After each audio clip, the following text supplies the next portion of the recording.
during the military rule. I went to jail, I went to detention, I was kidnapped, and all of that happened during the military government. And now we are here today, we want to go and protest. If you block the line to allow people to protest, what will come at another time? There will be nobody will give you notice. This time they gave notice and say, we want to protest. We are hungry in the land. That is giving you a message that something is happening and you need to do something about it.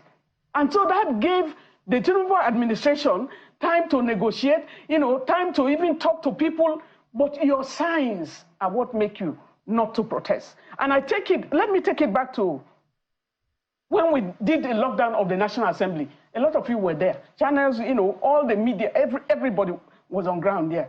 When we went to lockdown of the National Assembly, when they threw the gender bills out through the window, it was a spontaneous decision and we went down. 4 weeks we were at the National Assembly.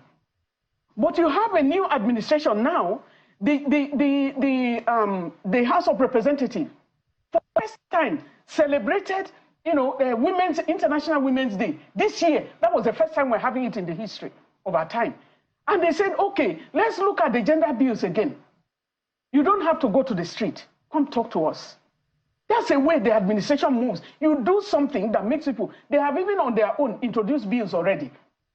And so what you do, so if I'm buying bread, if I used to buy bread, 500 naira, and then it went to 900, and then it went to 1,500, and then it went to go to 1,800. And not that the bread that used to be the common man, aggregate bread is what we used to, on the streets of Lagos. I used to live in Lagos. President, Tinubu was a governor when I was in Lagos, so he was my governor. But the issue of governance itself, the cost of governance today, the salaries of those who are in the parliament, and all of that does not tell Nigerians that you care about them. And the primitive accumulation of wealth that is going on right now is that at the end of the day, all of us are going to be skeletons. At the end of the day, all of us are going, where we are equal, there is death is a must. Even the threats now. I have the right to be emotional because now, you said people should go to the National Stadium in Abuja. They went and said, okay, we stay around the National Stadium. That is the most humble set of protesters that I can see. It's not possible to have people like that. Right. And so don't tell me that I'm emotional because there is hunger in the land. There are so many students who are dropping from 200 in the public schools, for example. Our education, our public education used to be one of the best.